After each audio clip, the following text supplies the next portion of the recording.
Hello everybody. Welcome back again to another episode of A History Of.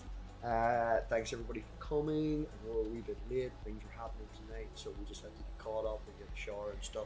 Let us know if the audio and the video and everything's coming through perfectly. And while I find where we were, Richard, usual bullshit for all the people who don't know who you are, let us know. All right, I'll give it my best shot. Okay, so reading ancient stories, the Bible is one of them, but not the only one. I see that it's describing ancient human aliens, and their claim is that they have a utopian society for humans, which they're going to offer us when they come back to invite us and scare the crap out of us. But to invite us into their society. Of course, it's not described as an easy transition, not easy at all. In fact, I think on heaven's arrival to this earth, which will be viewed as an alien invasion, there'll be people with heart problems dropping like flies. People killing themselves, as a matter of fact. Some people just thinking that's super cool. That's how varied we are. So the idea is, if I say something like I'm presupposing reality in something that's plausible in the actuality as we know it, how do you read the Bible that way? And that's what this show is. That's a slightly different... Like I've said to you before, Richard, we do this for the people coming in and stuff, but I do this for practice for you as well, to get better at describing. And you mentioned aliens, you mentioned evilness and badness, and all of this is going to happen. And I think if we watched your first episode description and your description now, it's definitely a whole lot more evolving. I like that. It is evolving. Things should. We get better at what we do. Well, we're supposed to get better at what we do. Right, and you should be able to see that. Indeed I do. And that's 16.4. And then Believe if I so. hit this button, we should be landed. There we are. Alright. I can minimize that. And excuse me. Yes, it's just a shout out to everybody who's turned up. Shout out to Dargendorp and all of the people who've come in. Thank you all for coming. And yeah, sit back, relax, get some popcorn, listen to Richard's explanation of the Bible. If we can call it. Yeah, I wonder how good of a job I'm doing. And the third angel poured out his vial upon the rivers and fountains of waters, and they became blood. And I heard the angel of the waters say, Thou art righteous, O Lord, which art and wast and shall be. There's those three situations again. Because thou hast judged thus. So, I think that this is, things happening to the actual planet that people will witness. And I really think that what they're doing is like getting rid of all the pollution and all the waste in the water. But it simultaneously like kills fish and frogs and stuff. Why would they need to get rid of the pollution in the water? What does that matter? Because they plan on recycling it, bringing it into heaven, and then putting it on another earth. It has to be cleaned. Right. All right. Let me ask you another question then. I'm obviously, seeing as they're going to move this water across the distance of space, there's going to be a container full of water on the mothership, yes? Yes, apparently, yeah.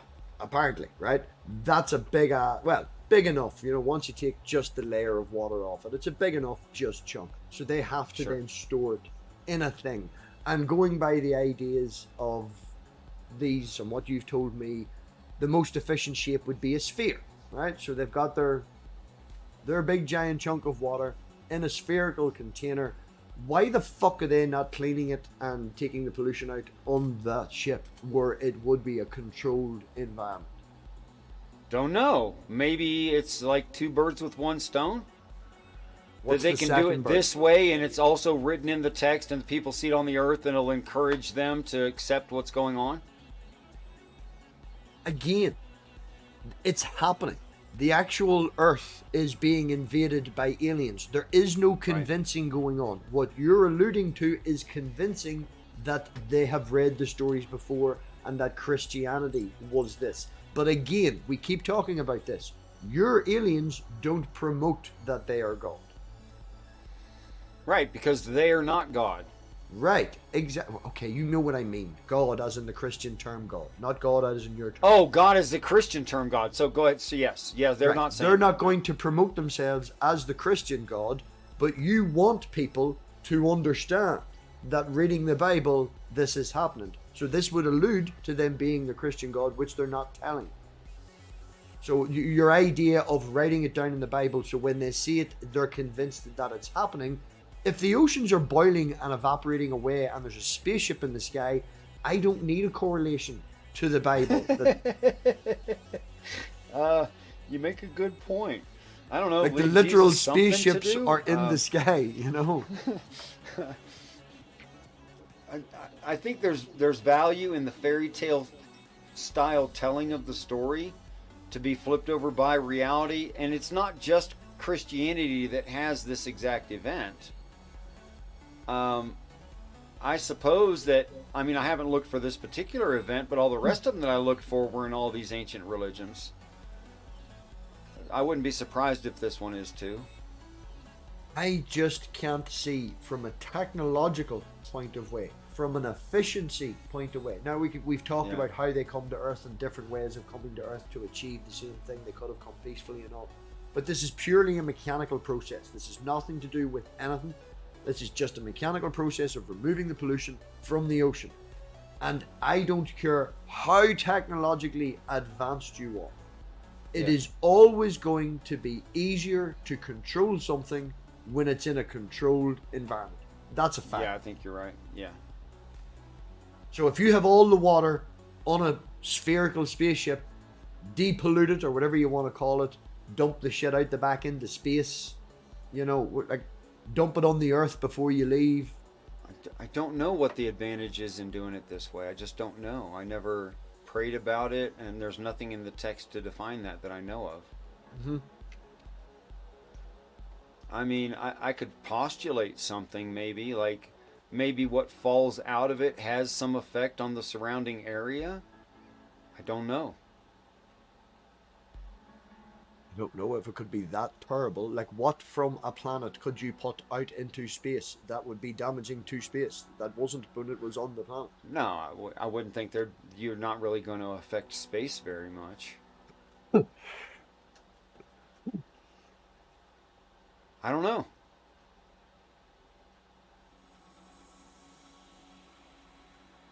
How's that, Titan? Yeah. I just think it's always going to be easier under a controlled situation. And considering how technologically advanced they are and how intelligent they are and all of this, I can't see a reason why to do it on the Earth. Now, I'm not... Like, I don't know. The description of this has no relevant nature I can see whatsoever. Not to say that casts doubt on your belief or whatever's happening or whatever, but there's no reason for this whatsoever. From a technological point of view. All I can say is I can't see any definition as to why anywhere. The definition that you come up with at the start, instinctively, knowing and have prayed with your and all before, was that they wanted people to know that this was coming, so when that had happened, they understood. So you want people to know that this torture is coming. Yeah. You're imagining that the aliens, the people above, want us to know that the torture is coming. Like, what sort of fucking person is that?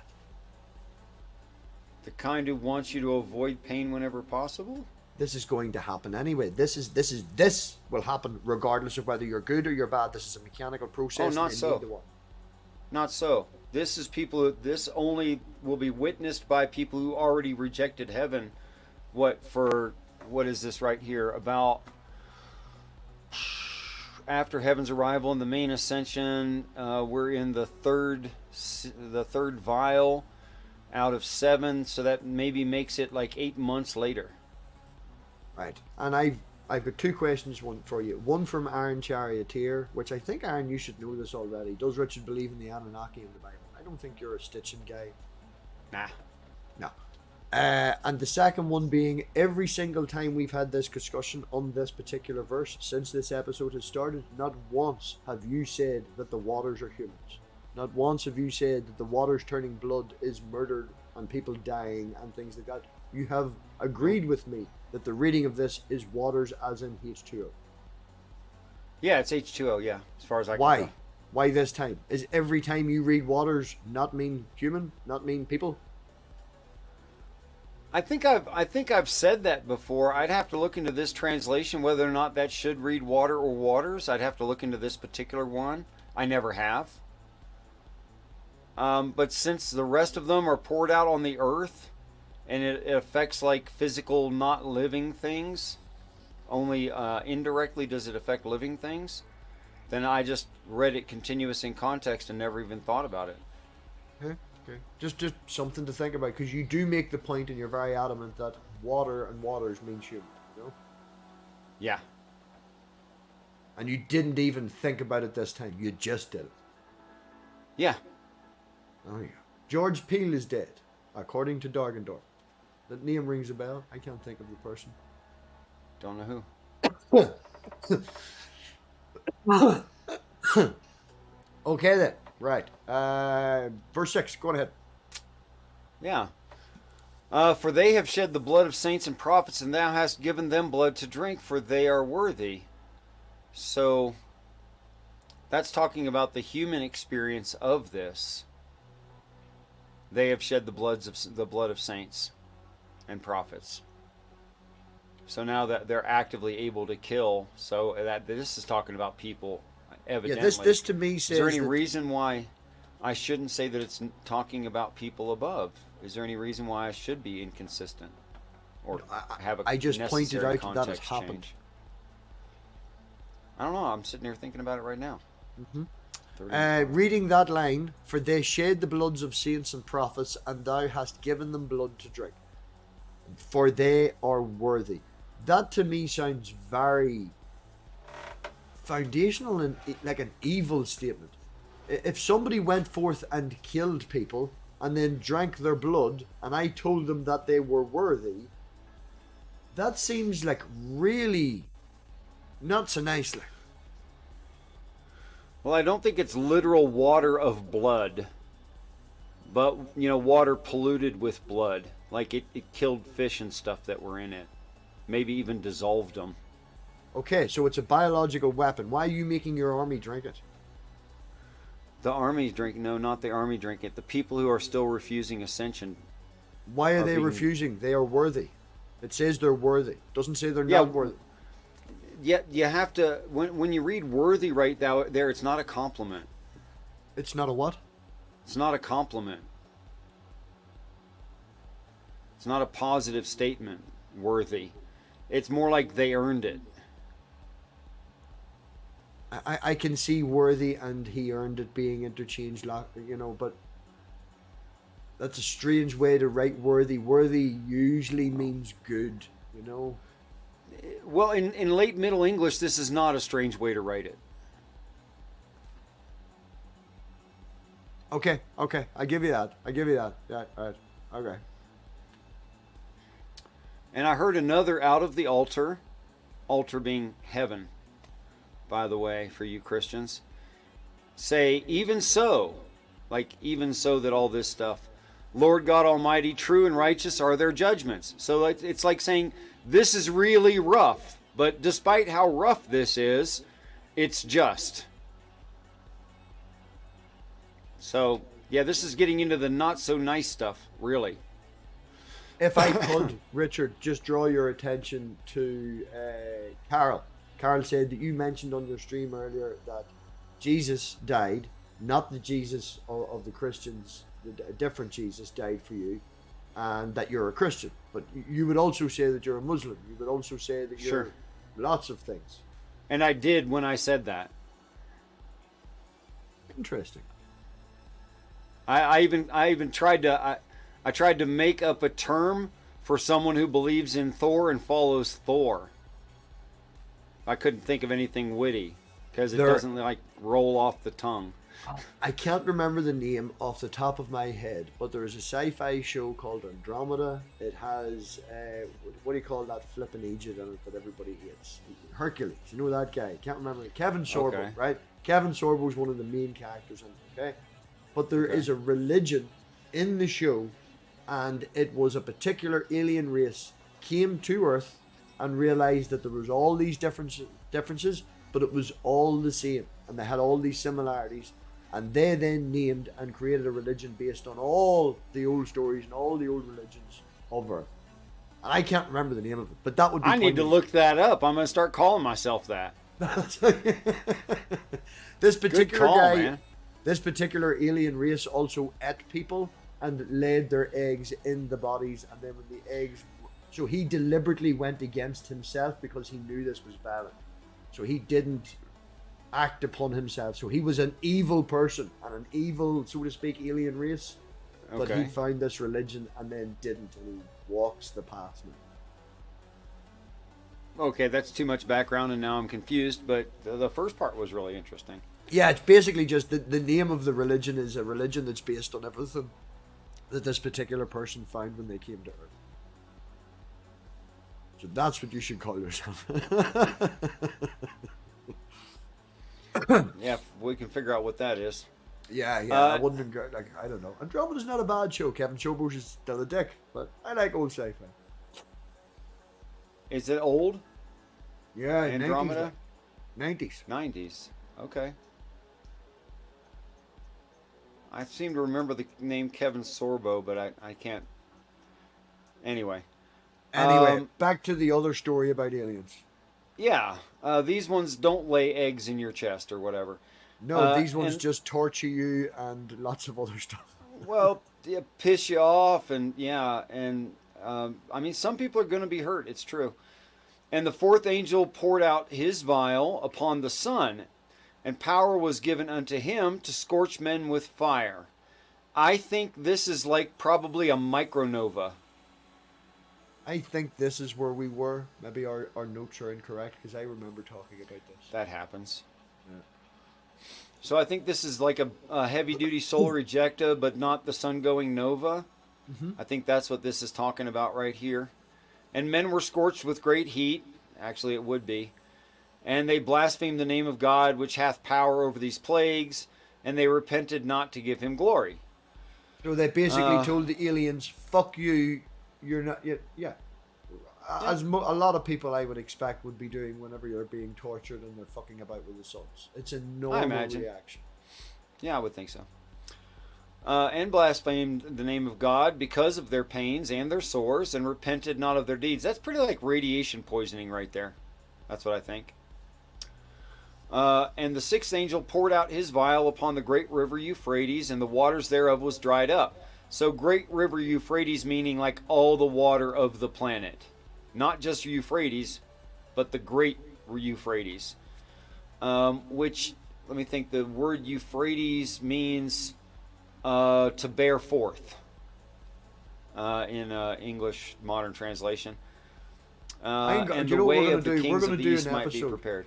We're going to What's do that? an episode maybe next week or during the week, maybe not, take away from this episode, where we're going to sit with Chat GPT.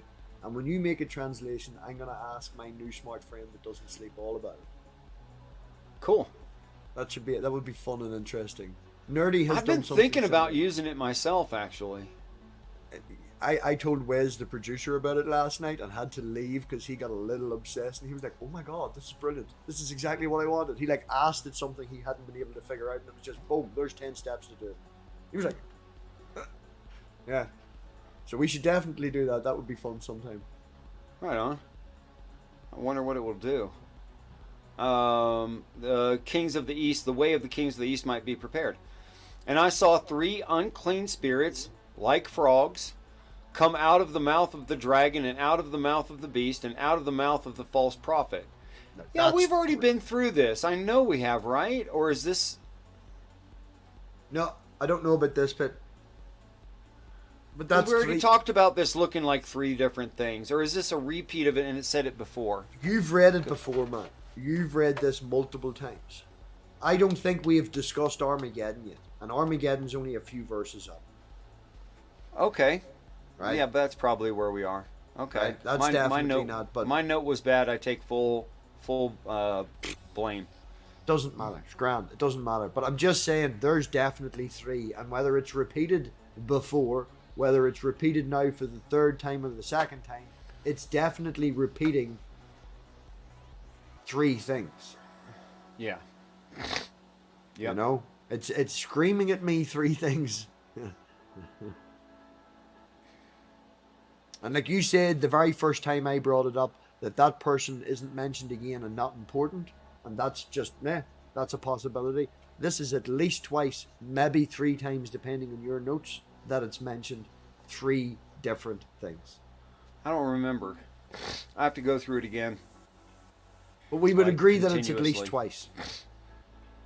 I don't know. I really, literally can't remember. I'd have to go through it again. Well, the first time it came up, was our conversation, and we haven't went back in the book 4 weeks worth. We've went back a couple of chapters because we're, so it's definitely happened twice. Okay. It may have happened 3, but it's definitely happened twice. Okay. For they are spirits of devils working miracles, go forth to accuse the earth and the whole world, to gather them to the battle of the great day of God Almighty, that is to say Armageddon. Behold, I come as a thief. Blessed is he. Here we are with the definite singular right here. That watcheth and keepeth his garments, lest he walk naked, and they see his shame. They, like the people. Yeah. So this is like, in my view, this is like Jesus, don't experiment. Stick to the main storyline. Don't make an idiot of yourself. Something like that. Wow, like, I don't know. Maybe I was looking at the chat and back and forth. I feel I was listening to you, but say that again. You feel that this is a description of him just being told to go on and... I think it's a message to Jesus telling him, to be careful and just, don't vary too far from the script. Something like that. Don't make a fool of yourself.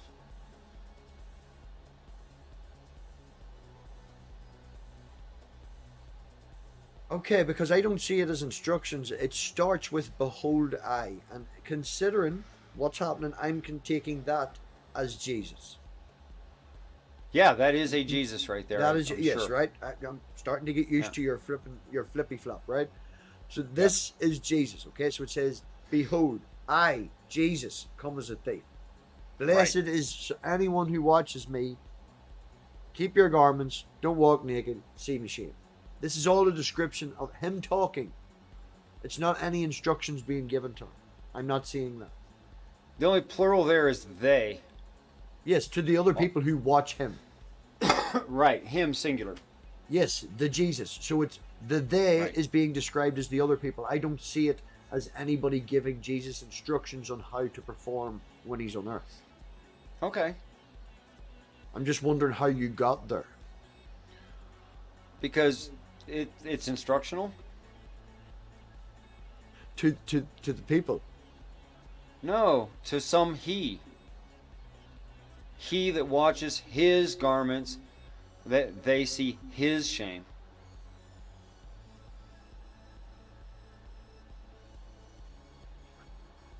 It's maybe just my reading, but Old English and the way it's written, I see it as, "Behold, Jesus, I am a thief. Blessed is any man who watches me and keeps his garments."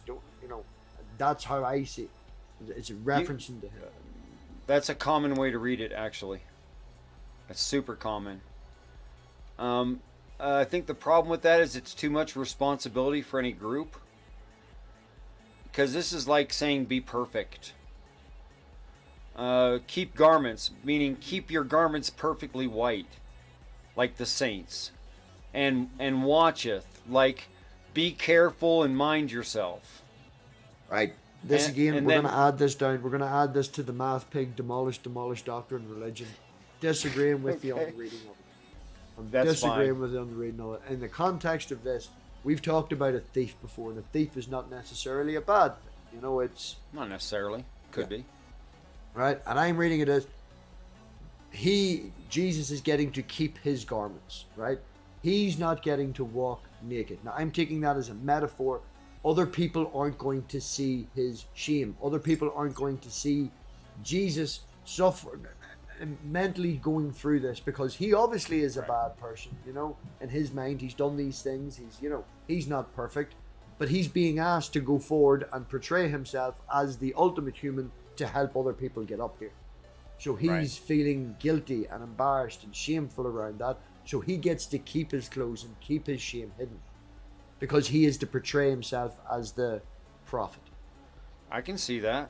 Okay, so demolish doctrine. Okay, so but on a side note, and the word thief brought this to mind, and my next eldest brother sometimes has useful items that he updates, so he replaces them, but the old one still works. And he invented something that he calls shop gifting. It's the opposite of shoplifting. It's where you take useful items that somebody might want and you put it on the store shelf near like items, and then when people go to leave with it, they can't even pay for it. They have to take it for free. I because guarantee it's not part of the store. I guarantee you that most of the time they do not get to leave with it, and the shop takes it. I don't know. He might have selected specific stores on purpose to do that with. Mm. He would go and look into something like that and make sure that people actually get it. Yeah, because I would say with America and capitalism and you greedy bastards, probably, you know. But I still think it's a lovely idea. It is. We have, and you have over there as well, I noticed Habitat. We have Restore and Habitat here, where people will donate furniture and volunteers will upscale it and paint it and make it new again. And then they do sell it, but they sell it at a very, very low cost. Yep. We have that over here. Yep. Sure enough. And he gathered them together in a place called in the Hebrew tongue Armageddon. Armageddon. Armageddon. Armageddon. Armageddon. Which I think is the same basic word as like Ragnarok. It's the same idea. That's a tangent. Well, sorry. yeah. And the seventh angel poured out his vial into the air. This is the seventh and last thing. And there came a great voice out of the temple of heaven from the throne saying, "It's done." Well, there you go. That's really the last thing. It's done. So we get a recap. And there were voices and thunders and lightnings and the great earthquake. And it was not since men were upon the earth so mighty an earthquake and so great. Right. Now you're singing it and you're saying it and you're making it very clear that this particular end of a chapter is a repeat of the story. We disagreed a few terms ago when you said that it wasn't when it did this, and I feel that you're it's I'm saying it like this to make it really obvious that this is the way that it always happens, but it doesn't. Yeah. It's a ditty. It doesn't. Yeah, this one is slightly different though, and I think if that's what you're saying, then you're right. Because this has an earthquake so great. But that's because the oceans just got removed. And, well, that's different. That is the great river Euphrates, which they were held to not act on. And then the four angels at the corners of the earth act on the great river Euphrates, which is removal. And that ought to about do it right there. Well, if it's a repeat of the story, then every single goddamn time at the end of the story, the waters are removed. No. It's not. It's a summation of each section. So they can add something at the end there. It's nothing wrong with that. It's very good. Because more stuff happened. It's very good of you to allow the gods and the aliens to. Oh yeah, I'm extremely generous. Funny story, when I was watching you earlier, I can't remember who it was in your chat, and it was obviously before I left, and I was only there at the start, so you could go back and look. But someone in the chat asked you the same question as me and Sammy have asked you before, because you were talking about being a person who can understand it and all the rest of it. And someone in the chat said, I must have missed it. Do you think that this could be written and aimed at you because you were understanding it, or words to that effect? Which is very similar to what me and Sammy had. Yeah. You know? I think I'm gifted with some understanding of it. I think that's amazing and a little scary and really freaky. Okay. Okay. I don't know. I don't know. All right. Go on ahead, Richard. Enlighten us. Okay, let me finish that one up. So great. And the great city was divided into three parts, and the cities of the nations fell, and great Babylon came in remembrance before God. Not that he actually forgot. That's not what that really means. To give unto her the cup of wine of the fierceness of his wrath. And let me go over all that real quick. Oh, I had questions. Go. Yeah. Okay. So there are those who ascend. That's a part of the city. That's one part. So the city is a representation of the population. Right. Yes. Okay, I can get that. That was one of the questions. I can get that. Right. And a second part of the city is those who don't ascend but trickle in. That's a different thing. And then the third part of the city is people who never take the ascension and die with the planet. So there's the three parts of the city. I can see your reading in the context of that way, yeah. Okay. So would you refer to Babylon then? If I can jump in with a question, which I'm hoping you're going to answer straight away. Right, next anyway. Babylon is the earth, yes? Yeah. But more importantly, us. Hold on now. Us as in humans, as in population. Yeah, people on the earth. And so not, it's the earth, but it's also the people on the earth. And the earth is a lot less important. Why specifically on the earth? Out of the three parts, there is a group of people that are staying on the earth. You just said that yourself. Yeah. So they're never going to be in the Babylon. ship. Yeah. They're never going to be in the ship. That one of the questions I was going to ask, it was in my head as you were reading it. Babylon, you've always said before, is the earth, right? Yeah. Right? So I was going to ask you, what is the great city then, if it is obviously lower than the earth? Babylon than the earth, what is lower than the earth but still a big thing? You split that. I accepted your interpretation of it, 3 sections. Yeah. Now you're moving on and you're telling me that Babylon is the people on the earth. So is Babylon that group 3 that is left? Is that, like, I'm struggling because you're saying Babylon and the city are both a description. It's basically the same thing. After all, that's why it presents Babylon as a great city. And. Yeah, and. Yes, as in city, lots of cities, and Babylon. Like from a 5-year-old's point of view, I'm sitting here the other day and I'm sitting on that sofa. It's the same my old wee girl problem, notices that I'm sad. And my wee girl says, are you sad because you miss your friends? And I goes, yes, I don't get to give them any hugs anymore. And then she said, and red. Now she didn't say, like, she made the distinction and red from separating it from my friends. The wee girl knows that there's a difference there. She made the distinction by saying and. She's 5. Like, this is the way it's written. Right. It says and. Doesn't mean the same thing. It means something else. I think we understand that and can make a separation or can be cumulative.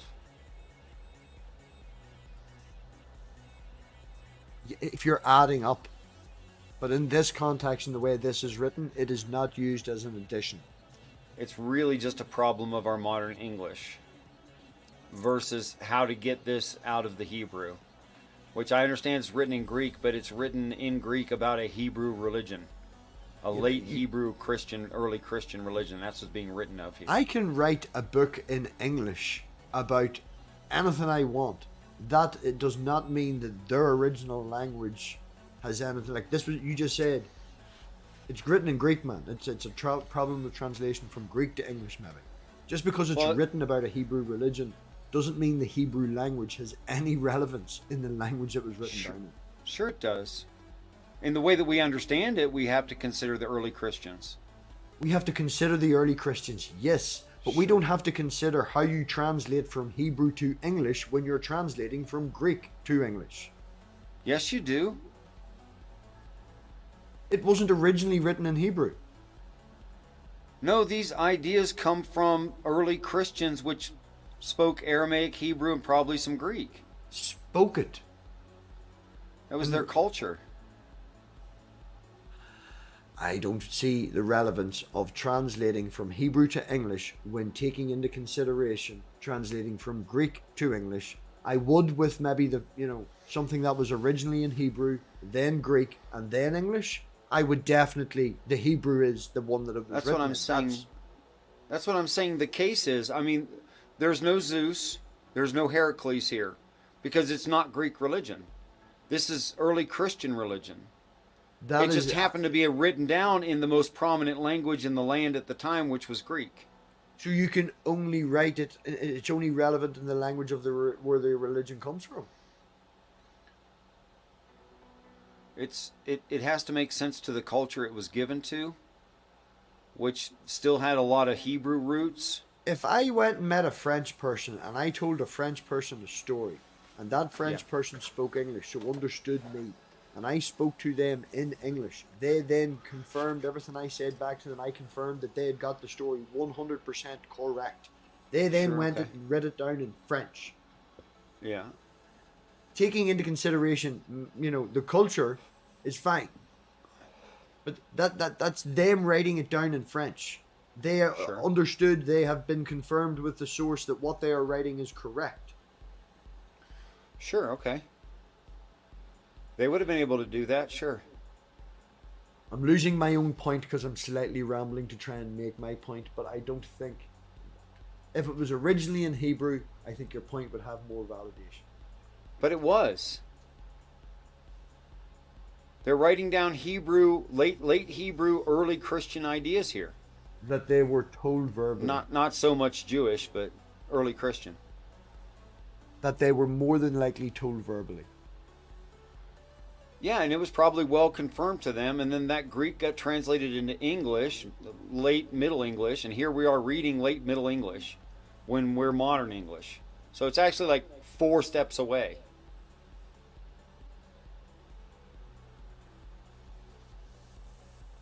Okay. I'm struggling to make my point. I just think we can't be so strict about it, and we have to take into consideration the original culture. Yes, I do understand taking into consideration the original.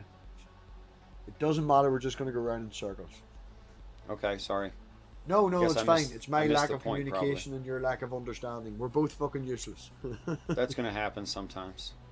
I mean, if I had exactly your brain, I would know exactly what you meant, but I don't. You would not want my brain. I don't know, your brain looks really good at some stuff that I suck at. I don't know. So the idea of remembrance right here, the word remembrance is not great, okay? And you really have to look at this, in my mind, it's more like, should old acquaintance be forgot? That kind of language. Old Lang Syne and stuff. Yeah. Remembrance here means to be in the presence of. Not that you have this figment in your imagination. It's not that kind of remembrance. It's more like to sit down and eat with them. That's remembrance. So it doesn't mean that God forgot people, although the Christians will read it that way and the atheists will go, why'd God forget? And then they'll argue about omniscience of God based on stuff like this. That's not the meaning. But in the presence of, that kind of remembrance of. But you see, then maybe it's a Northern Ireland thing or it's a UK thing. You have Veterans Day over there. We call it Remembrance Sunday. So I didn't take it as some... Interesting. I didn't take it as anybody forgetting. And it's a massive thing, particularly in Northern Ireland, because we wear a red poppy in remembrance of it, and we wear it for a full week, as a wee pin. I have a few of them here. I have like 3 or 4 seen the red here, poppies 5, 6. on the Salvation Army people. Hmm? I've seen red poppies on Salvation Army people. Yeah, they're like these. I collect them, right? I think they're lovely. Every nice ones. And there's a nice wee cross there, do you see? And they're all poppies, and then it's got the Second World War helmet on top of it, Right. So we have them as a reminder. We wear them for a week up to. But even though there was Irish people, there was Catholics in this thing that we are remembering, the Catholics in this country see a whole controversy with you wearing a poppy. If you wearing a poppy, you're screaming, I'm a prod, and you're useless. It's not accepted the way it should be in Northern Ireland because of the culture. But that whole context, I don't read it as remember. I read That's it really as interesting. You're the first one to say that to me. Yeah. Well, you'll get that So- from most Northern Irish people because we have Remembrance Sunday. It's just what it's named. Cool. Okay. Well, it's interesting that there's still a culture that's looking at this word that way. It's interesting. I didn't know. Yeah, Came 'cause into you never remembrance forget about- before. Yeah, you Go don't ahead. forget about these people who gave their lives. No, of course not. Not actually, no. Come into remembrance before God to give unto her the cup of the wine of the fierceness of his wrath. His is an anthropomorphization, of course, and wrath is everything that's going on. This is the wrath. You said something earlier, and I wanted to say no. It was this. You said they don't go to heaven because they stay on the earth and die. That's not necessarily true. Just like anyone else who dies in the past, they might be restored, and I don't know what the percentages is, and the Bible doesn't say. Oh, that's an interesting twist on that. So I'm staying on the earth. I'm telling you to go fuck yourself. I'm sitting on the earth while it's blowing up like this, going, fuck you, motherfucker, and the whole thing explodes And you around still me. might end up in heaven. And I still might end up a fucking slave. Wonderful. Wonderful. It's the only freedom we would ever know. It's not slavery. But anyway, you can look at it as slavery if you want. That's a dumb statement. If the only life you know, if the only life you live is the one you know, then it's not slavery. You're a slave right now more than just as much as everybody on the earth has been a slave. You'd need to define slave, and you're going to define slave differently than the way people are taking slaves. No, I mean against your will, told it's okay and that it's right, working for others and barely getting by yourself. Oh no, And I think the beat- whole thing's fucked up, and in and that beat sense, in the process. You're a slave. I am a cog slave in the 9 to 5 system, and I am forced to do this fucking shit against my will. Yes, Yeah. there is. I was listening to the radio this morning, a news article. More places over here, I think it actually might have been an Irish radio station, are not being forced to offer flexible hours, but it's people are coming up now and not asking what's the salary. People are coming up and going, what's the flexible hours? I need time with my family. Due to the whole COVID and people beautiful. working at home, there has been a resurgence now of people realizing that free time. I think it's called the Great not the recession, where people leave their Reset. job and pardon? Are they The calling it Great Reset? Resignation. I think they're calling it the Great Resignation. Resignation. Okay. Maybe they said that. People are just like, give me what I want or I quit, I guess. We're doing that, and now it's become with COVID and stuff and people coming back to work. When they're coming back to work, they're not asking money as the first thing. They're asking availability to work at home. They're asking availability to be with their family. That's more important, not the money. For the first time, wow. people are willing to take a pay cut, like a less paying job, to get more flexible hours. That's now become more important. Wow, I guess the commercial industry didn't see that one coming, did they? I don't know. It was a wee article on the radio on the way this morning. The work this morning. It was quite interesting. But yeah, we are a slave in that context. Oh, absolutely. You know, but no one's going to come here and beat my head with a fucking club. Oh, If they I- do all the time. You just like it. I must be sleeping. It's not a literal club anymore. Now they call it taxation. Oh, libertarian. Right, come on. Let's not start a whole fucking political conversation here. But that's the kind of slavery it's talking about for real, and what we get freed from by leaving this situation and actually having a king who's not like greedy and trying to hog it all to himself, but everything's split evenly in Yep. some kind of a communistic society in heaven. Well, no. I was no. The goal is to get out of the slavery.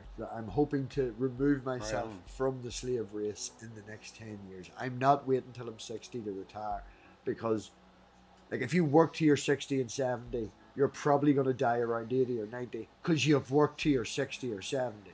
So you're Yeah. going to work 3/4 of your life, and like I understand that. I want to work half my life so that I can afford the other half of my life to be with my family. You know. Amen So to work that. till I'm 50, die when I'm 100. You got a really lucky kid, you know? You really do. She probably doesn't even understand how lucky she is. You're a weird, weird dad. I'm a weird dad. Super weird. Let's see. Can 7 vials talk with me? Where was I? Came of spirit wilderness. That's where it is right there, right? Where were we? I'm gonna ruin it all for Fornication. you now by scrolling it up. Oh yeah. Now I'll try to find it. And there came one of the 7 angels, hail, plague, thereof exceeding. Oh, I hadn't finished 21. I hadn't read 21 there. And okay, and every island, there we go. And every island fled away, and the mountains were not found. Of course, if you don't have ocean, both of those things would be true. And if the crust all falls apart, no more mountains. And there fell upon men a great hail out of the heaven, like as a result of this. Every stone about the weight of a talent. Historically, that's 57 pounds, but I don't think it's like every rock that falls out of the sky weighs exactly 57 pounds. It's big enough. It's a big rock. It'll kill you if it hits you in the head, you know? Yeah. Or probably hit you anywhere to kill you. And men blasphemed the name of God because of the plague of the hail, for the plague thereof was exceeding great. Yeah, no kidding. And there came one of the 7 angels which had the 7 vials, and talked with me, saying unto me, Come hither, I will show unto thee the judgments of the great whore that sitteth upon many waters. So this guy just poured out a vial on the earth and like, screw you, God, and rocks, and he's goner. And the guy just walks out of that and says, hey, I got to show you this too. What? Brain just took a wee fart there. What did you say? I don't know what happened. Something was exceeding great, and I got stuck in my brain on the fact, why is that exceeding great and not exceedingly great? Thought about that for 5 seconds, come back to your story, and you were like, wow. Yeah. Okay, so crust falling apart and volcanoes spitting rocks in the air everywhere and people dying. Got all that. Yeah. And then the one who just caused that totally walks out of this scene with people getting smashed by 57-pound rocks. Totally just walks out of it, walks over to John and says, hey, follow me over here. So again, nonchalant, torturing and wrecking people and just not caring. Okay. Yeah, but my all that. But my overall point is they're going to be restored. And in some ways, suffering is kind of good. And I'm not really upset about it. Right. Okay. In some ways, a wee bit of suffering can be good. No, even a lot of suffering. That's my contention. Sorry, I interrupted. I just feel that I don't feel that these two phrases that you're doing can be put together, because like suffering and going through some pain, like does going through suffering cause strength? Yes, I believe that 100%. Do people deserve unjust suffering? No. And I think that's the difference, okay? You're going to tell me that the aliens say it's just, but I don't see it as just. So unjust suffering and suffering are not the same in my mind, and I feel that phrase and the way you're putting it, it should be unjust suffering, because I don't think they deserve this. You know? No, you're totally fair in what you're saying right now. And really, I think that's a totally justifiable, understandable point of view right now. You see, this is why Gary Priestley in the chat is calling me and you intellectual heavyweights. You know? Really? I told him he's in the wrong chat. He must be listening to the wrong chat. You're typing in one chat and watching a different show, Gary.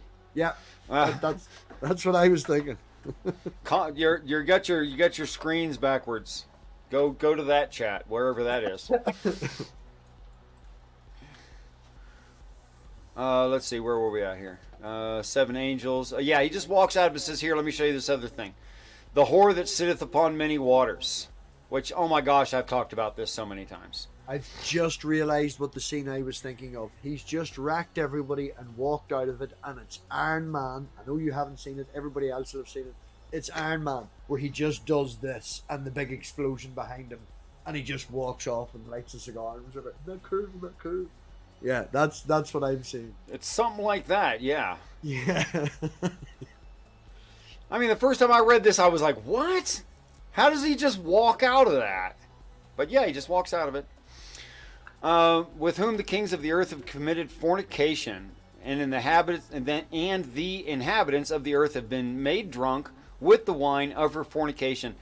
I think this is talking about like materialism and being all like wrapped up in the planet and the problems that causes. This is the very first time that I would say, definitely in this series, possibly in all 4 series, in this conversations with you, where we have read any scripture that I have read as if I thought it was writ from an alien. Like, I can see your point of view, and I can, be that internal critique person and all. I just find, and the inhabitants of the earth, I feel that phrase is very... I need to cut my tash, tickling the shit out of my nose. That's a very alien phrase. That's a very sci-fi phrase. I never noticed it. Pardon? I never noticed it. But you're right. And it's the first thing that I think in all that we've read anyway that actually shouts, I may have been written by an alien. Because it says the inhabitants of the earth. It sure does.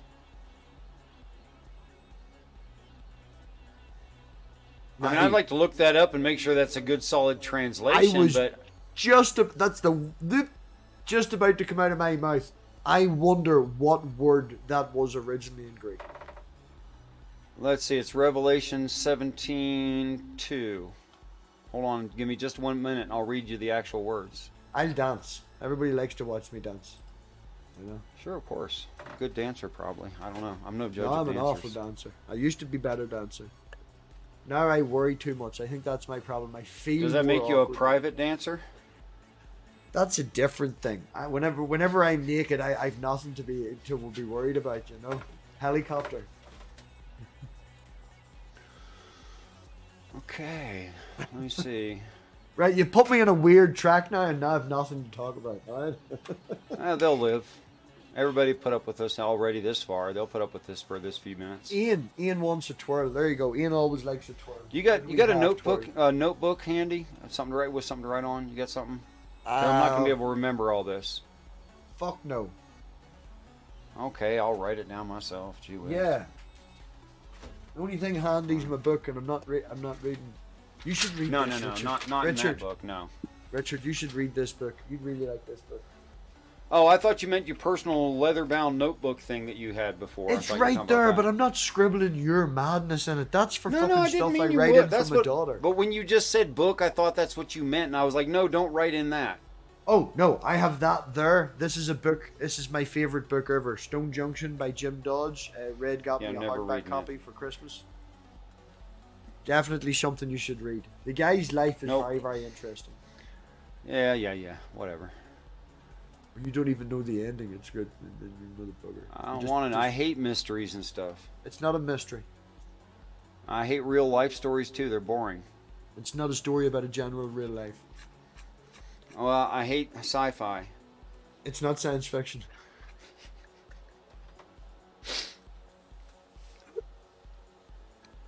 It's a story of Daniel and how he spends his life and expanding his mind and meditation and personal in religion inside and finding your own who you. Yeah. Have you found it yet? I'm running out of shit to talk about. I'm working on it. I'm writing down all the definitions. Can you not just read them? It's in Greek, bruh. Oh, I thought you'd a freaking program you could just... Do you not have a website that you can go to? No, I've got the words written here in the King James translation, and I've got the Greek, so I can see both. See, this is where we need ChatGPT. Okay, I'm going to skip down to the part we were actually talking about instead of doing the whole thing. Yeah, that would really help if you were reading the bit that we're talking about to get the translation of the word we're asking. Okay, so inhabitants of the earth is Katieko Ho Gay, which is a really bad translation of an actual, or pronunciation of an actual word? To house permanently or to inhabit. The gay, which is Gaia, Earth. Inhabitants of the Earth. It's pretty solid. Huh. Yeah, that's a solid translation. No. That's a Richard playing approved. around there. You should change these statements again. There's another one for you. Richard approved statement. A Richard approved. It's a Richard approved statement. It's inhabit the, ground Earth, Gaia. That's what it is. Yeah. That is a really alien. I mean, to say someone is the inhabitant of the Earth. That's really, I'm not an inhabitant of the Earth. I'm looking from another place. I wonder, I skipped it because I just grant it. Like, I'm already reading it that way, so that didn't, surprise me that that's there. Yeah, because you read wonder everything what Christians do with that. Yeah, you read everything as a fucking alien story. But that shout... Yeah, I read it that way anyways. Yeah, so I just took this in stride. Are me and you looking at this? I don't think we are. I'm going to say inhabitants of the earth is a sci-fi phrase again in that sci-fi culture, and is that embedded in our head and shown bias? But no, I don't think it is. If you said you're an inhabitant of something, then you would, I don't mean definitionally, but you would necessarily not be. Right. They probably put this in a spiritual thing. The Christians probably put this in the whole heaven, different dimension bullshit thing. I don't know. I suppose. Look at you. You've a wee shit. That's 3 times tonight in this episode alone I've made you think and go, damn, I didn't know that. The book of Revelation is informationally dense. I mean, it's thick. It's also on your hand, and you wouldn't tattoo something on your body unless you were committed to it. I personally. True. I'm pretty committed to it. Yeah, this is the second book I ever read. That's how long ago this was. Do you like my American lighter? In America, that gets you in trouble. No, I bought it in America. It might get you shot by American cops. Yeah. You pull that out, light a cigarette, and everybody will freak out. I did get asked, is that a lighter? Yes, that's a lighter. I was assembling a compound bow in a small park downtown, and I never nocked an arrow. I was just putting the string on and stuff, and then adjusting it out, and balancing it and stuff. Yep. Never nocked an arrow. Cop comes up, what are you doing? I'm like, assembling my bow? Why are you doing that here? I'm like, whoa, slow down, man. He's got his hand on his hip. I'm like, dude, I'm not shooting arrows at people. Yes, but you are doing what society deems as a private thing, because if you do it in public in America, it's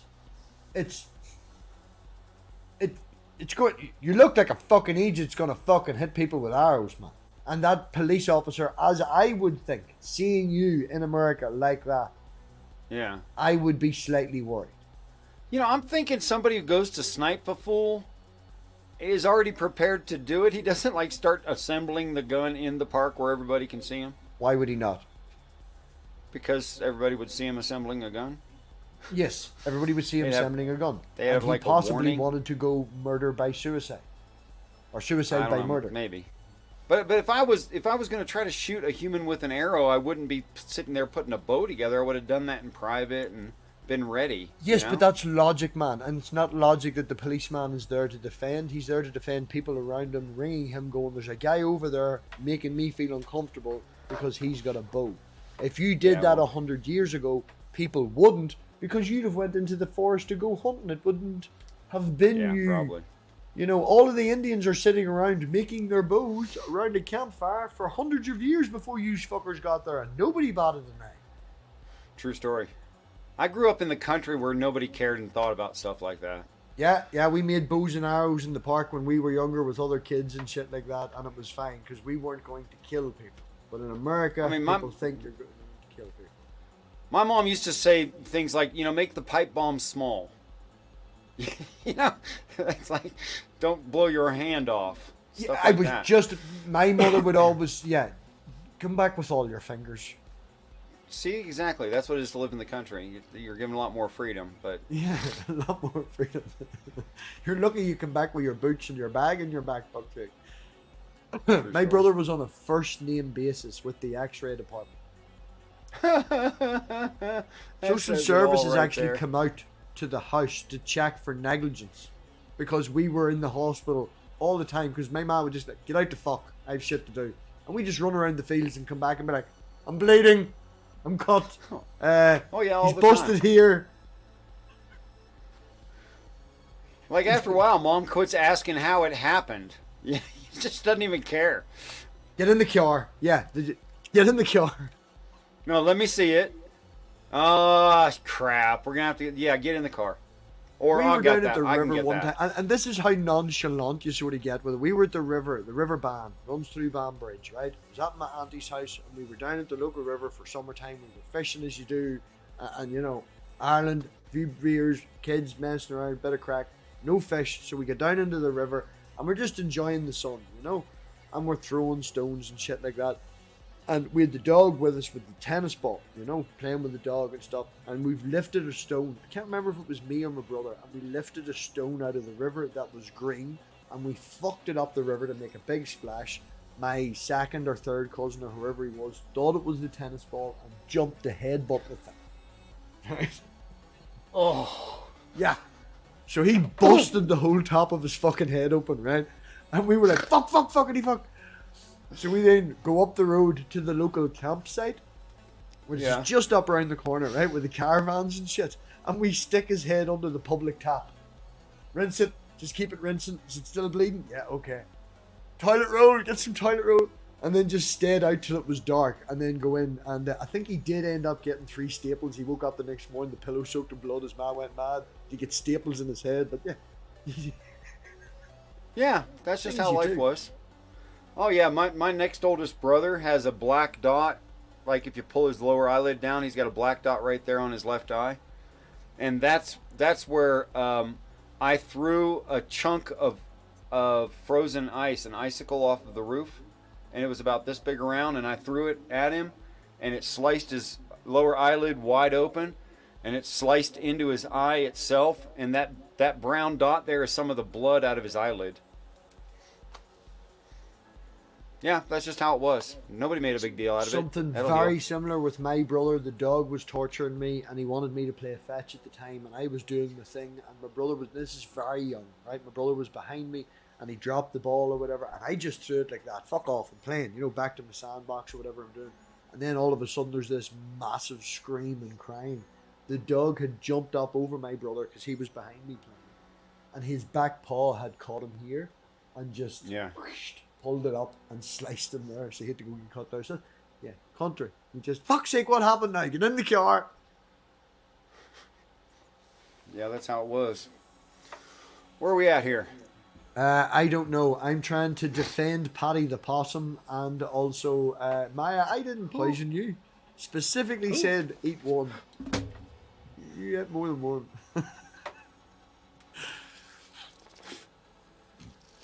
Go.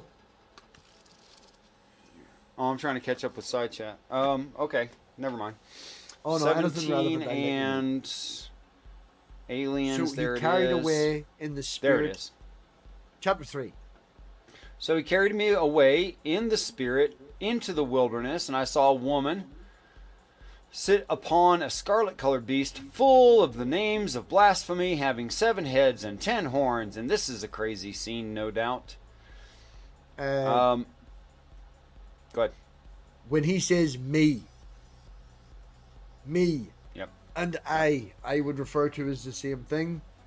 Yeah. But you're saying this isn't the I who is Jesus, this is the me that is John. John. Damn you, you see, only I fucking know you, I wouldn't know when you're fucking flipping. Do you know how awkward this is for someone who doesn't know you when you're flipping? Probably super weird. Really annoying, yeah. I'll bet. And I mean, people tell me all the time, "Oh, Richard, you're just all over the place and you're inconsistent." I'm like, yeah, I can understand why it looks that way to you. I can totally get it. It's fine. Now, I don't think I'm doing that, and I'm certainly not doing it on purpose. I could be doing it by accident, but I'm not doing it on purpose for sure. It's not dishonesty. Yeah, it's really weird to even try to keep up with this book. So he carried me, John, away from the spirit, away in the spirit into the wilderness. That the wilderness is like a place you've never been before, something like that. And this looks like a 3D, like a hologram room. I mean, this thing can't exist in reality, right? It doesn't even make sense.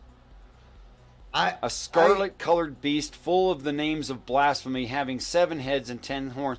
You know where we are right here? We're in the mythos of Hercules. That's where we are here. I have watched a movie called The Ninth Gate. Yeah. Right? And I can see this beast because they've drawn it in the actual movie. You know, it's Babylon with the dragon with 10 heads and stuff like that. It's the very end of the movie. It's the original drawing that they find at the end of the movie. And with the music and stuff that's going on, I don't think it's scarlet. It's more black and white. But, yeah, no, I can definitely see this. So, yeah, to my mind, this is the epic moment of Hercules, where he gets eaten by the multi-headed, what is it, Hydra? To me, I'm just reading this and I'm looking, I'm going, oh, this is a Hydra. But, moving on. Mm-hmm. Full of the names of blasphemy. So it's like talking crap. And it's actually wrong. Not just talking crap, it's actually wrong. Having 7 heads and 10 horns. So I really think that the 7 heads is the same as the 7 spirits of God, but this thing ain't nice. And the 10 horns is the 10 commandments, except this thing ain't nice. So it's like using the 7 spirits. How would you put 7 heads and 10 horns? I see 3 dominant ones with 6 horns, and then 4 others with a single. Not like a unicorn, maybe. Where do I put them? I try to spread them evenly, actually. I don't know why, what difference it makes. How the fuck can you spread it evenly? That's like saying how long's a stick. I've give that guy a half of this stick. There's still now 2 sticks. Well, I put 3 of them have 2 horns. Yeah, that's what I just said. 3 of them have 2 horns, and the other ones get a single one each, just not like a yeah. But I also want to space them evenly if the heads are in a row, like every other head, gets a second horn. You even go that far? Oh no, I'm picturing it completely opposite. I'm picturing 3 predominant ones in the middle, with 2 on either side. I mean, mathematically it works. Because these 3 are all, look at my horns. The other boys. Wait a minute, you only had 5 heads there. What about the outside heads? No, 1, 2, 3, 4, 5, 6, 7. Oh, okay, 2 on each side. Yeah. Okay. Yeah. With the 3 2 big on each boys side with one horn each. Yes, 1 horn each. 2 in the middle with. No. Wait a minute. 3 in the middle with 2 horns. Okay, 3 in the middle with 2 horns. That's 6. And then 4 on the 2 on either side. So that's 7 and 10 horns. No? Oh yeah, the math works out. But you want 3 horns on the middle guys and 1 horn on the outside. I don't like that. Oh no! The 3 guys are all, look at my horns. Check out, I've got 2. The other boys are all, oh, fucking look at these dicks. Jealous. All jelly. Yeah. Just chilling at the back. I don't know why I ever thought of it and why anyone would think of it any differently. I just kind of went, oh yeah, evenly spread as much as possible. Oh no, them boys have got 2 horns. They're all up in the middle going, check out my horns. They're, My horn's better than your horns. I've got 2 and you've got 1. Yeah. Yeah. Yeah, neener. Like that, yeah. Neener. Yeah, absolutely. Neener. Yeah. Right, so she's all dressed up in purple and red, decked with gold and precious jewels. Because she's the earth. She represents all the material wealth here. Well, I would have read this as Babylon, the lady of Babylon, the whore of Babylon and all that. Yeah, exactly. Yeah, and to me, with the exception of your previous flip-flop where they're the fucking same, Babylon has always been the earth, so I can see that. Yeah. Yeah, it's the earth. More specifically, it's the people, but most inclusively, it's the people on the earth. Yeah. So it's all of the above. Just like a real city it's a place, but it's actually not just a place. It's also the people, and the people are more important than the place. And the fact is that it is the city because the people are there. You know, something like that. I think that's why we home think of is the word city. where the people are. You know. Right on. Stones and pearls, gold cup in her hand, full of abominations and filthiness and of her fornication. But that's not talking about literal sex. It's talking about how people are so like involved with the planet and attached to it emotionally and stuff. Yeah, I think this is trying to make the earth look nasty and bad in like an idea of nastiness in the earth. Well, fornication in the context of this, I'm seeing as in, you know, just multiplying to you destroy everything around you. You know, that how I'm reading this in this context. Yeah, like big time selfishness or something. Yeah. Like the human race as a whole is selfish, you know. Well, while we're here, we kind of have to be because there's only so much resources, and you know. I don't think we have to be selfish. Okay, we're inclined to be, not have to be. How's that? Oh, we're inclined to be. Yeah, definitely. Yeah. Okay, fair enough. Mystery Babylon the Great, the mother of all harlots and abominations of the earth. I think this is really interesting because in this, to my mind, is the idea that it's like anthropomorphizing the earth, but it's simultaneously saying that it's the mother of all harlots. So it's the idea of not just the mother earth, but also, you know, like progenitor of other editions of the same thing. So it seems to me that in this is a hint of repetition in it. Oh yeah, the whole fucking thing is repeating itself, like, you know. Yeah. And I saw the woman drunken with the blood of the saints. And that is the woman, the earth, but all earths, not just this one. And saint meaning Jesus, you know, dies on the earth, and she's drunk with the blood of the saints, with the blood of the martyrs and Jesus, martyrs of Jesus. And when I saw her, I wondered with great admiration. That's not a compliment, though. In our language, it looks like a compliment, but more like it's more like my jaw dropped open, and I was impressed, but not necessarily in a good way. But it was an awesome sight. Mm-hmm. Okay. Can you scroll up a little bit? Our pictures are in my way. Thank you very much. And the angel. And the angel said, angel said unto me, wherefore didst thou marvel? I will tell thee the mystery of the woman and of the beast that carries her, which hath 7 heads and 10 horns. So here you go. Here's the explanation, also in code. The beast that thou saw was, and is not, and shall ascend out of the bottomless pit and go into perdition. And they that dwell on the earth shall wonder, whose names were not written in the book of life from the foundation of the world, when they behold the beast that was, and is not, and yet is. Right. Super clear, right? Easy, no problem. 100% right.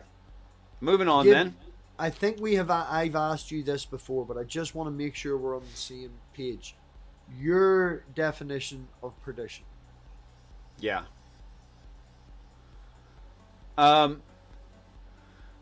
Ascend out of the bottom, they go into perdition. He dies with the planet. He is subject to the lake of fire, where he will be burnt to death. Thank you, Wesley. And be dead. Sorry, I got a noise in the background, cut you off, and then I went to see what it was. I'm going to ask you again, because I fucking did just completely ignore you. That's okay. What is your definition of perdition? The lake of fire.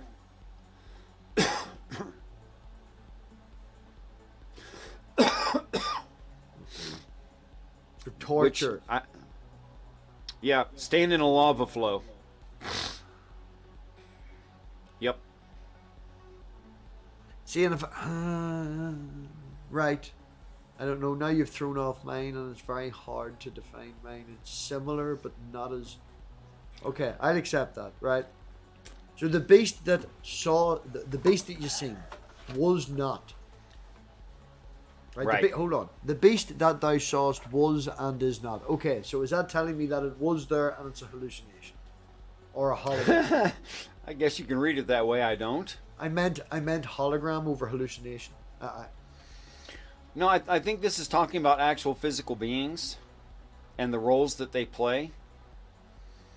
And I think you have to take all three descriptions as, clues of what the situation is. The beast that thou sawest was and is not, so and shall ascend out of the bottomless pit. Right, Sorry. hold on. No. Just before we move on, sticking on this thing. So, the beast that thou sawest was and is not. So, could I read that as saying, the beast that you visually saw, you didn't visually saw, that's a metaphorical representation of this. Mm-hmm. You'd be happy with me to read it in that form? I can see how you could. Is that the correct way for me to read it to see your point? Nope. I think it's a satanic hiddenness. Like we don't see Satan. Yeah, so it's a metaphor. It is a metaphor. It's Well, he was and is not. So it's like both existing and not existing simultaneously, something like that. If you took it super literal, it would be contradictory. You can't say that and then tell me the entire fucking time we've met that your religion's based in technology, and then say that something just exists and doesn't exist, because it doesn't. That makes it's logically. It exists, but out of sight, out of mind. It's not that it doesn't exist; it's just you don't experience it. The devil's already here. No, the devil isn't physically here. You said that the devil something happens to his ship and the devil has to crash land on Earth. Oh, in this part of the story, yes. I thought you meant here in our time while we're speaking. I misunderstood in you. this story, the thing we're talking about that we do a show about every week. This thing here. Yes, that thing. Yes, that. Yeah, yes. Right. So the devil is here. Okay. Right. So, if the devil's here, then the thing that I'm putting forth is a metaphor, is an analogy, is a what the fuck? Simile, like or as. Is like or as used? Can we say it's a simile? No, I don't know. You get. It's telling you that it's in code. Yes. And this thing represents a thing. Not the thing you see, but something else. Yeah. Or representative. Yeah. It's representative of something you didn't see in the past. Right? And it's as good as dead. It's going to die. Although it did ascend out of the pit, the bottomless pit, meaning hell, meaning it's a hellish thing. Yeah. Right? And it's going to go into perdition. It's going to die of lava flow. You see perdition as lava flow. I don't know. Like the movie Road to Perdition keeps jumping into my mind. And the context of what that, the whole idea of the movie was that they strived and they worked to get to where they were going. So perdition, I could be wrong, I've not looked it up, but from that and the context of how I know it, I would see it as, strife and hardship. I wouldn't go so far as saying full-blown lava. You know what I mean? So I am agreeing with you, but not at the same time. Like, it's not the same as hell. Because if it was the same as hell, you'd say hell. Oh, it's not hell. Yeah. No, I don't think it is hell. The word as we discussed earlier there, as we discussed earlier when we said, does suffering, is it necessary and shit like that? I would consider what that is to be, what you go through. You go through perdition to sort of get that. You know what I mean? I wouldn't go as far as lava.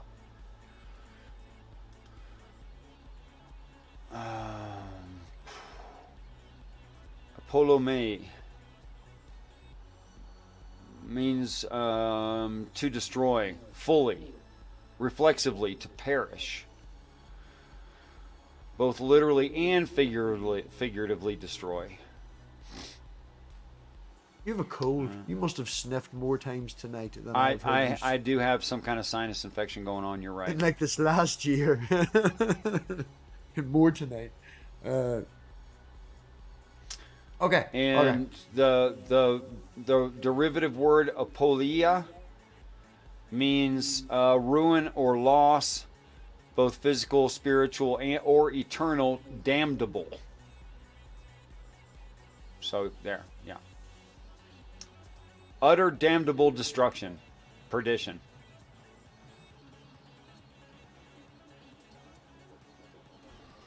Which I think a lava flow would actually do that for you pretty good, yeah. Yeah, well, it would.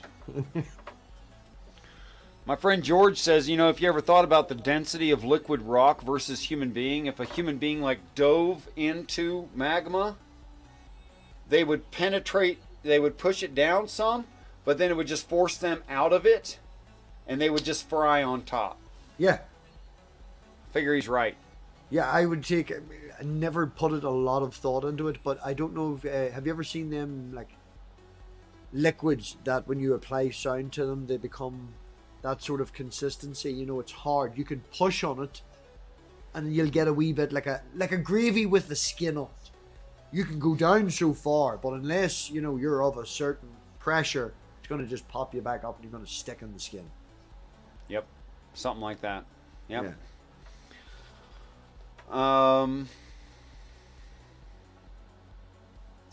Where was I? Seems I was in 11. Where was I? Help me out, man. I'm lost. 9. Thanks. And here is the mind which hath wisdom. I'm going to move Seven heads. It's okay. Are 7 mountains on which the woman sits. And there are 7 kings. 5 are fallen, and 1 is, and the other is not yet come. And when he cometh, he must continue a short space. Short space of time. Short space of time. So I think this refers to Satan, who knows he has a short time and he gets active from elsewhere in the text. Okay, who's the 5 fallen? I don't have a clue. Who is the one that still is? I got no idea. So you're just sticking in that the last one has to be Satan because he's got a short time and it literally says short space. So you read that entire the only reference verse. I got for this. Yeah. You read that entire verse and 2 words define your entire definition for it. Just for the last character, I don't know what the heck the. I think 7 kings means 7 spirits. And later it says that he has 10 horns and they have a kingdom for a short amount of, for 1 hour with the beast. That is, he uses the 7 spirits and the 10 commandments to manipulate people. I'm not trying. But that's really all I got on this. So you just okay. So how important Revelations is to you? How many times that you've read it? How the fact that it's inked on your fucking hand. You just skip over this.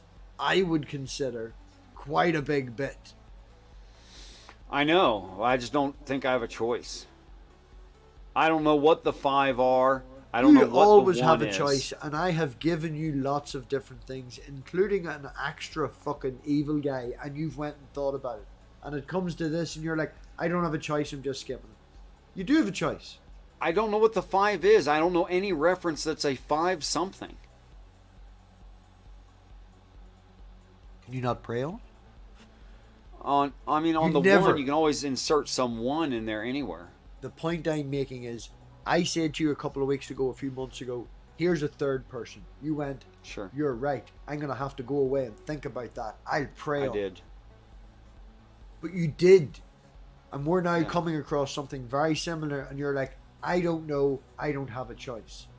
Is praying not a choice? Is thinking about it not a choice? Sure. Have you spent time thinking on this before and just give up? No. The first time I read this, I just went, figure that part out later. That's freaking confusing. Move on. And then went and got a tattoo of it on your hand. Did a series of it with never Tug, came back to this. I just never came back to it. You know, this is like the 3rd time I've read this ever. Last time was with Tog. Really? Only 3? Yeah, 3 times total. And the first time you read it, you tattooed it on yourself? Well, the first time I read it was back in 2012. I didn't get the tattoo till, I don't want to lie, 4 years ago. something like 4 years ago. So there were. Oh, right. I'm gonna even put my smoke out and sit back and fold my arms. That doesn't scream to me the enthusiasm that you've described about Revelations. People have talked to me about how this, that, and the other in the series that we're doing and shit, and I'm like, Revelations is massively important to Richard. And in the context of me saying that, I've said that from what I've heard from you, how enthusiastic you are about it. I've read this more times than you've read Revelations. I read this for shits and giggles. Okay, and this is just a standard book, and it's bigger than Revelations, and I've read that more times than you read Revelations. And I'm enthusiastic about that, but I'm not as enthusiastic as you are about this. Right. And that is a realization to me that's a wee bit striking. Okay. Can you see that? Sure. Lots of people read a lot of stuff more than 3 times because they liked it or they thought it was important. Yes, somebody is more than entitled to read one thing, think it is the best thing ever, and then go and get a tattoo of it and move on.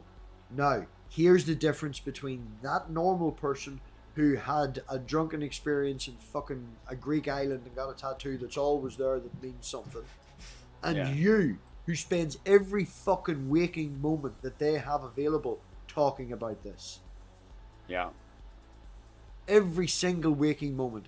And out of all the free time that you had and have, this is the only time that you dedicate to reading the thing that is that poignant you put on yourself. Yeah. And I find that backwards. Okay. I guess you don't know how hard it is to get me to read something. You're writing a book. Do you not read the Bible? Are you doing it off the top of your head? No, I'm using, the standard translation as an index card and then going back and looking up every single word. Right.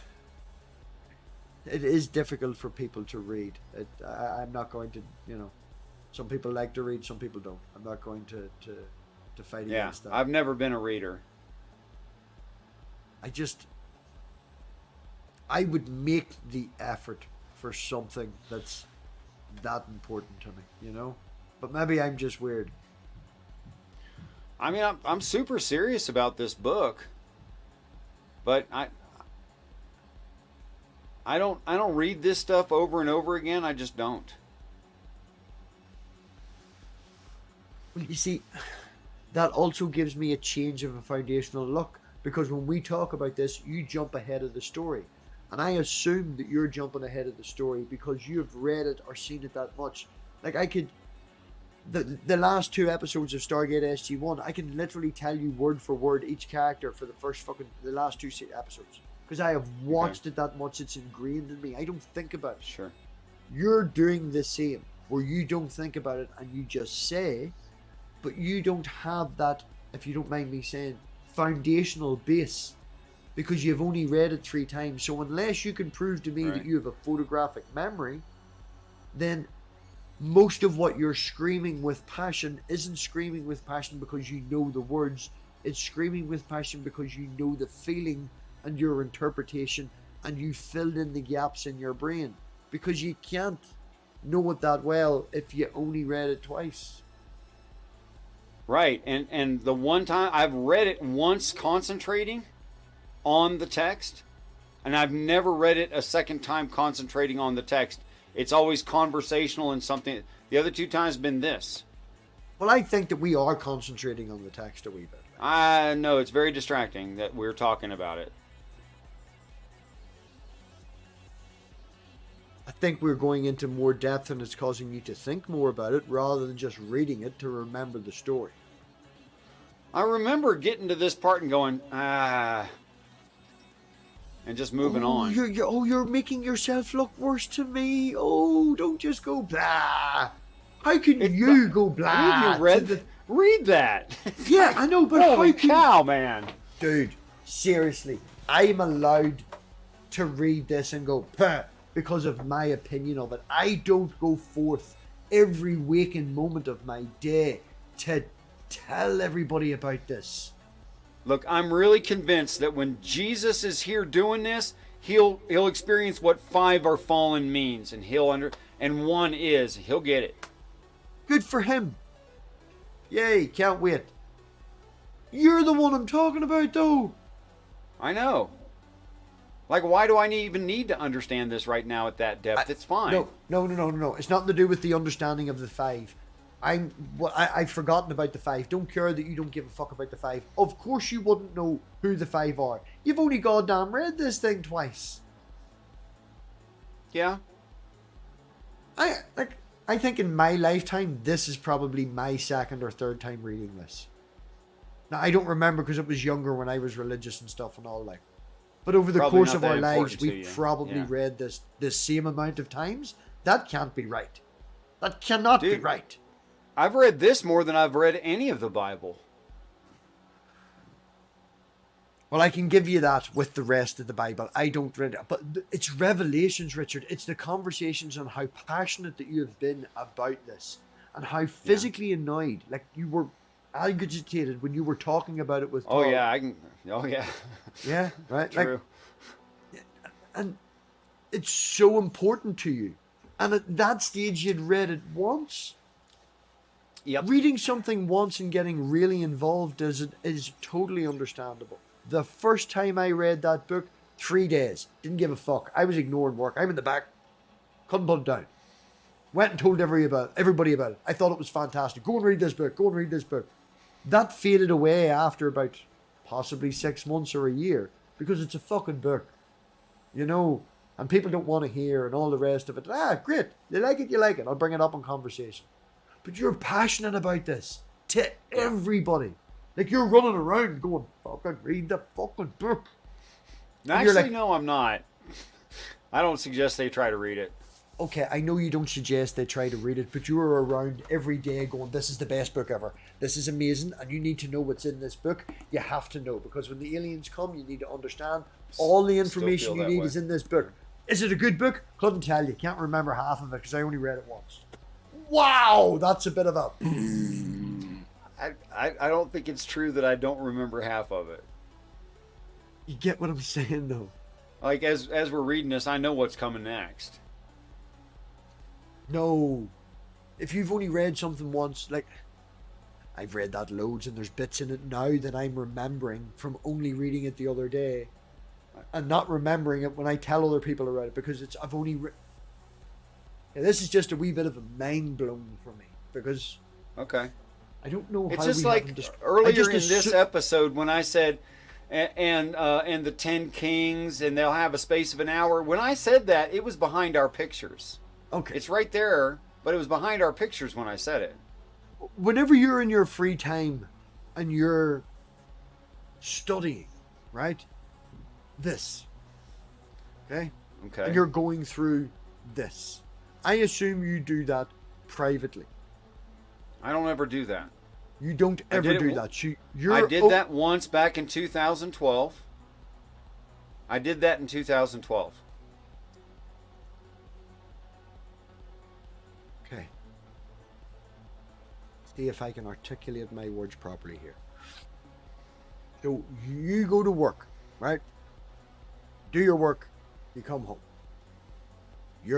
Eat your dinner, you get a shower, you do your beard, you put your religious t-shirt on, and you join the internet to talk to people. Now, you're telling me that it's really distracting to read anything with another person, but you make the choice to not do it privately. I already did it privately. Once, man. 11 years ago. Yeah, about that. It was February, so not quite 11 years. When I describe your passion about these things, when I talk to you about these things, whenever you are brought up in a conversation, it has always been not discussed, but my foundational base that I treat you like a zealot. Yep, definitely a zealot. Right.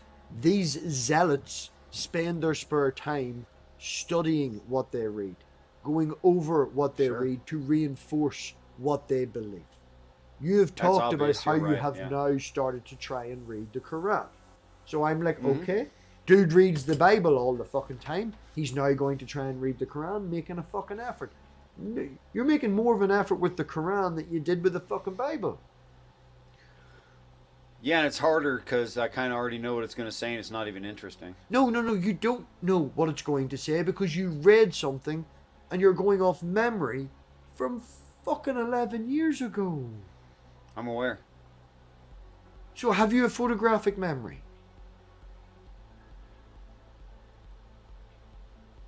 People might think that if they saw what was going on with me. But it's not like photographs. I understand that. Not meaning photographic memory. I mean that by a statement as in you read something, you remember it. I only need to read it once. No, that's never happened to me before in my life except for with this. So I don't have a photographic memory on average, not at all. My next oldest brother can do that. Everything he ever read, he's like Rain Man. You could open up any book he ever read, it doesn't matter. And like quote him a few lines and he'll tell you what page number you're on. Yeah. I can't do that.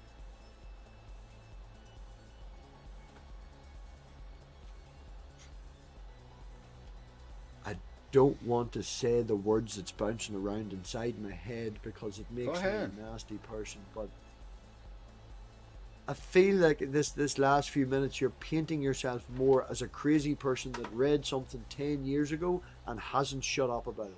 Not a zealot who spends their days studying something. I really don't think I need to read it again. Okay, and that's totally down to you, man, and I appreciate that the only time you spend reading at the minute, you do with me.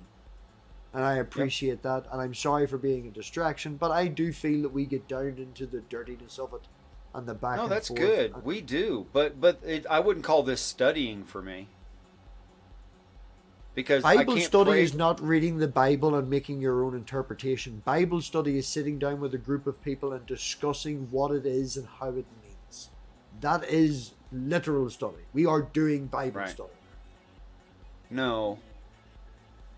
Because I think this is intended for Christ, and the only way you get any clues about this at all is not by talking to people, but by talking to the Christ. Whom I could make an argument with, I am talking to. Yeah, but you'd be wrong. I'm talking about the Father in heaven. Well, that's the Father. That's not Christ. Jesus. The Father was the Christ. Was, yes, but when you say Christ, you're talking about this earth and a person now. If you're talking about the person up there and you're talking, you have to say Father. You need to define that it's a past Jesus to say Christ. Okay? Just to let you know. No, you're totally on. You're spot on. But I don't think that people should be trying to pray to Christ on this earth. Because right now he's just a dude. He's not perfected yet.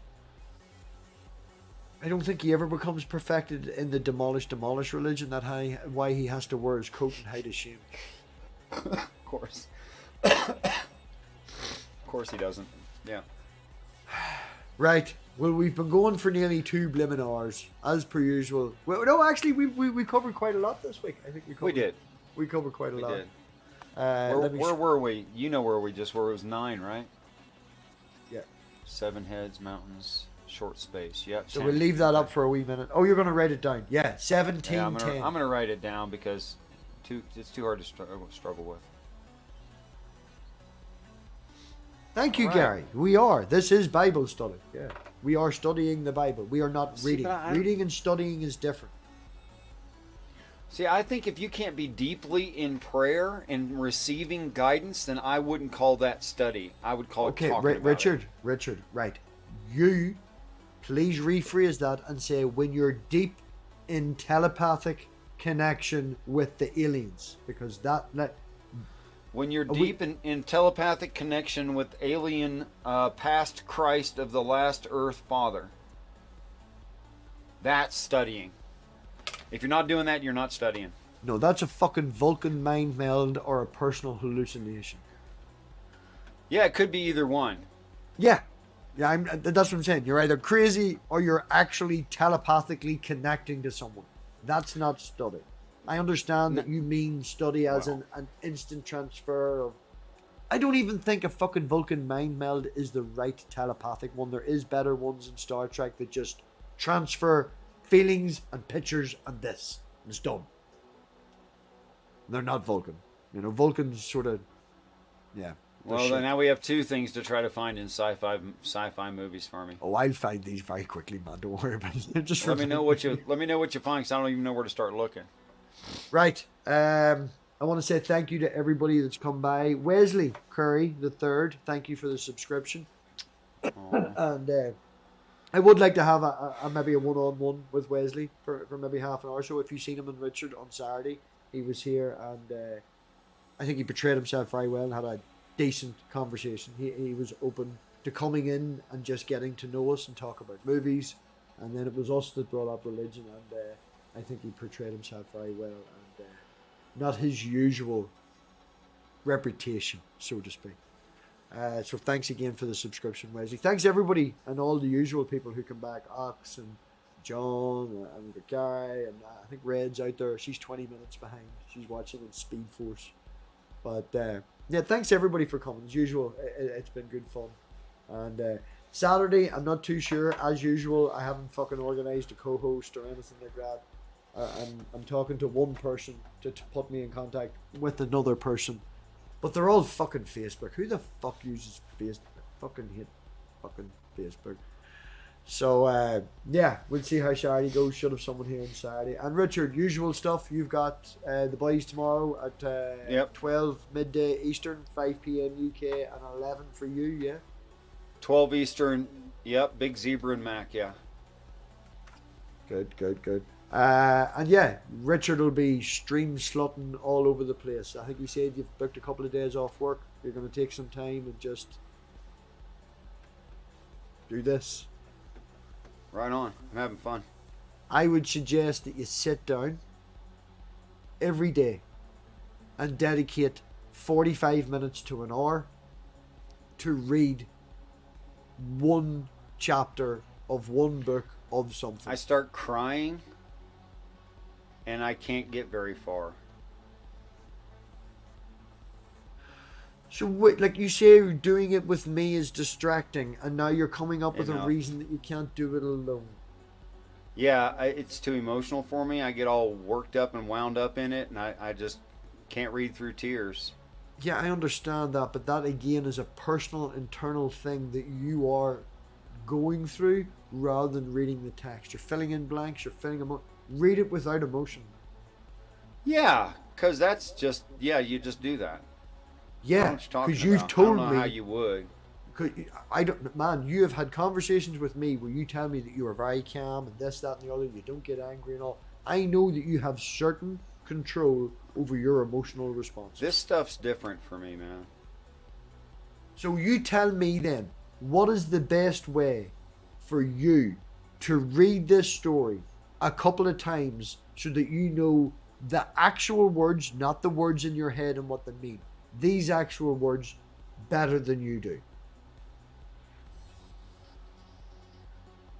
I guess I could crank it up on a stereo and someone reading it, so it's like louder than my pitiful crying and stuff. Good. That's maybe something I would recommend to do, because again, when you say to me, the only way that you can find understanding of this is through prayer. Prayer meaning telepathic connection with a past alien Jesus. Okay? Yep. Which, in the context of you, is you. But if that's the only way that you're getting your information, I always just assumed you read it. You went through it, you thought about it. But you don't. You just go to bed at night, have a wee personal experience where you think, or possibly do, or talking to a fucking alien, and that's where you're getting your information from. And I'm going to be quiet now because I'm painting you as more of a crazy person than I think anyone ever has. It's okay. I mean, I see how crazy it looks. No, it's... I really do. Okay. Like, no kidding. Oh, I get that. Like, you're a nice guy, But you're a decent person. I've seen an awful lot of bullshit thrown your way recently, and I have stood there and defended you, and I will, because I understand that you were not lying. You do believe this.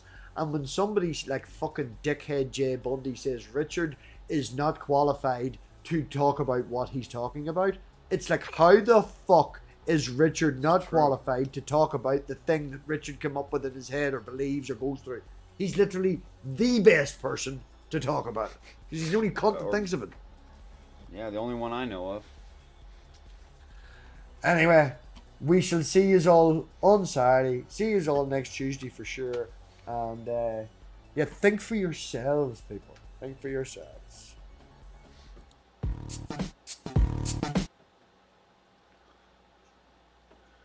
You know what's really crazy about read it once and you think you know what you're talking about? You want to hear the really crazy part? I'll tell you the really crazy part.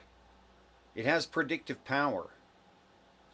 Like, it's so defined that if someone tries to change context where it doesn't belong, that sticks out to me like somebody knocked me in the head with a hammer. And the words that didn't even get translated, there's not been a failure where I didn't know what that word meant. I already know what the word means. It's like that.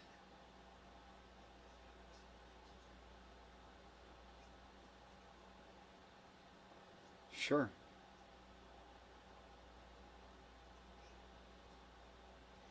It's amazing.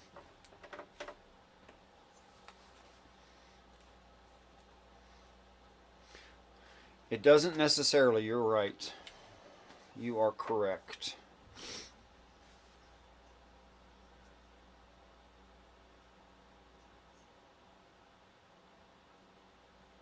Me too.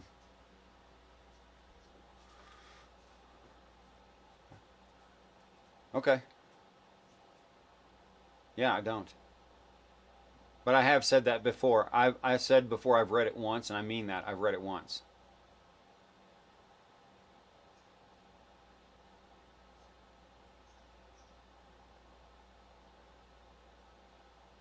Have I ever given you the example of how Derek comes over and he'll like read me parts, and then I said if he reads a word wrong, I